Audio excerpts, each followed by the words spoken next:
India ഏത് രാജ്യങ്ങളുമായി പങ്കാളിയാകണം ആകണ്ട എന്ന് ഒരു ആഗോള ശക്തിക്കും നിർദ്ദേശിക്കാൻ അനുവദിക്കില്ല എന്ന ശക്തമായ സന്ദേശമാണ് ന്യൂഡൽഹിയിൽ ഇന്ന് നടക്കുന്ന മോദി പുടിൻ യോഗത്തിലൂടെ ഇന്ത്യ ലോകത്തിനോട് വിളിച്ചു പറയുന്നത്.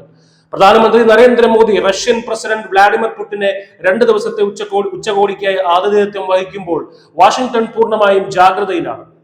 പുടിൻ ഉക്രൈൻ യുദ്ധം ശക്തമാക്കുകയും പാശ്ചാത്യ രാജ്യങ്ങളെ വെല്ലുവിളിക്കുകയും ചെയ്യുന്ന പശ്ചാത്തലത്തിൽ ഈ കൂടിക്കാഴ്ചയെ അമേരിക്കൻ നയതന്ത്രജ്ഞർ സംശയത്തോടെയാണ് നോക്കിക്കാണുന്നത്. CNAS സീനിയർ ഫെലോയും മുൻ ട്രംപ് ഉദ്യോഗസ്ഥയുമായ ലിസ കർട്ടിസ് ഈ കൂടിക്കാഴ്ചയെ വാഷിംഗ്ടണിന് സഹായകരമാകില്ല എന്ന് വിശേഷിപ്പിക്കുന്നു.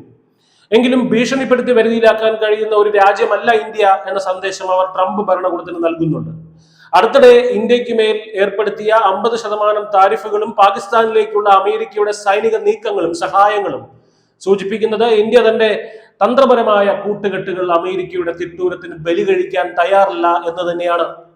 പുടിൻ മോദി കൂടിക്കാഴ്ചയുടെ ചടങ്ങുകളിലെ ആഡംബരം മുതൽ അതിന്റെ ഉള്ളടക്കം വരെ എല്ലാം വാഷിംഗ്ടൺ ജാഗ്രതയോടെ നിരീക്ഷിക്കുന്നുണ്ട്.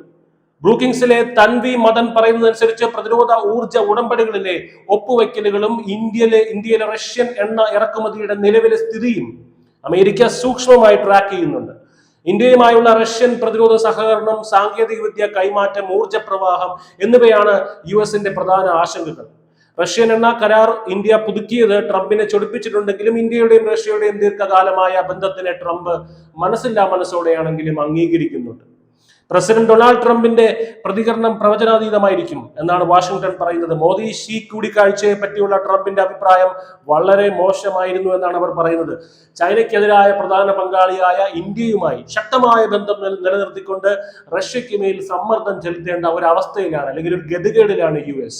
ഈ ഉച്ചകോടി വെറും ഇന്ത്യ റഷ്യ ഔട്ട്റീച്ച് മാത്രമല്ല, ഇതൊരു ആഗോള സിഗ്നലായി തന്നെ കണക്കാക്കപ്പെടുന്നു. പ്രതിരോധ ആവശ്യങ്ങൾ, ഊർജ്ജ സുരക്ഷ, ചരിത്രപരമായ ഇരു രാജ്യങ്ങളുടെയും വിശ്വാസം, തന്ത്രപരമായ കൂട്ടുകെട്ട് എന്നിവയിൽ ഊന്നിയുള്ള ഇന്ത്യയുടെ ദേശീയ താല്പര്യത്തിന്റെ ഒരു സിഗ്നലാണ്. എന്തായാലും ന്യൂഡൽഹി നിലപാട് അസന്നിഗ്ധമായി പ്രഖ്യാപിച്ചിരിക്കുകയാണ്. അപ്പുറത്ത് ട്രംപ് അല്ല, ഏത് കൊലകൊമ്പനാണെങ്കിലും ഇന്ത്യയെ അമേരിക്കയ്ക്ക് ഭീഷണിപ്പെടുത്താൻ കഴിയില്ല എന്ന് തന്നെയാണ് ആ നിലപാട്. News desk India Malayalam.